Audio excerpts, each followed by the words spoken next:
在時間倒數前，天父留下了最珍貴的禮物。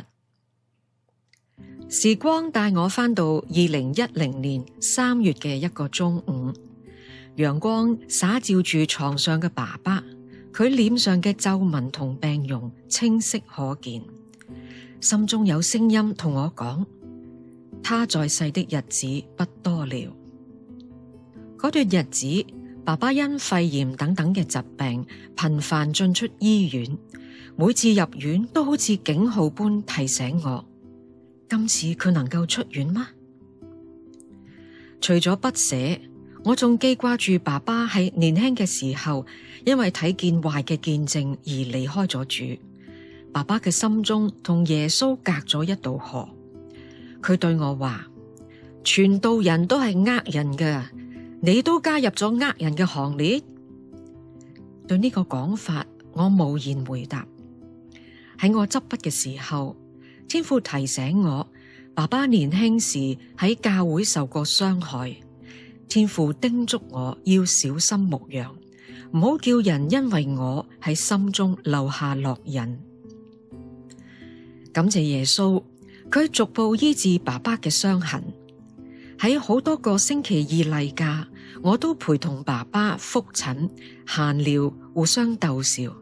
有時彼此爭吵，我會同佢道歉。老豆，我嘅態度唔好，對唔住。爸爸總係以微笑回應。一杯熱奶茶，一份三文治，係覆診後嘅下午茶，係爸爸最愛嘅時光。漸漸咁樣，天父讓爸爸睇見囡囡並唔係好似佢想象中咁樣去呃人。爸爸慢慢就打開咗佢封閉嘅心。就喺2010年3月嗰個中午，我戰戰兢兢嘅問爸爸：老豆，如果你百年歸老，你希望將來見到我嗎？我心裏其實好掙扎，怕佢覺得我喺度咒詛佢，但係冇想到爸爸答我想再見到你。我即刻就話：咁你要相信耶穌，我哋先至能夠日後喺天家相見。爸爸竟然答：好，我相信耶穌。我真係難以置信，於是立刻請陪我同去嘅姊妹入房，我再次同爸爸確認同埋簡單分享福音。爸爸喺姊妹嘅見證下，一句一句跟住我做咗認罪決志嘅禱告。喺禱告之後，我見到爸爸嘅面容輕鬆咗落嚟，相信係主嘅平安進入咗佢嘅心。3個月後嘅6月7號，爸爸因為急性肺炎返咗天家。家人同我雖然難過同不捨，但主嘅應許成為我哋嘅盼望。復活在我，生命也在我。信我的人雖然死了，也必復活。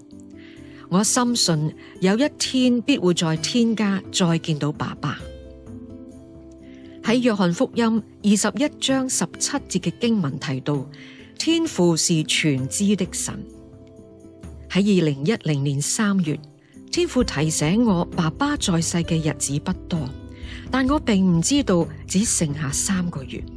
如果我當時拒絕天父嘅心意，冇向爸爸傳福音，我唔敢想象後果。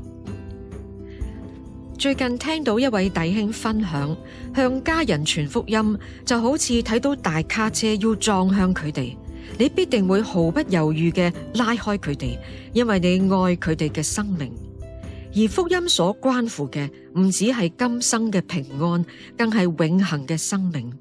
因此，向家人分享福音唔係責任或者壓力，而係愛與盼望。因為你真心渴望家人能夠認識主，並得着永生嘅恩典。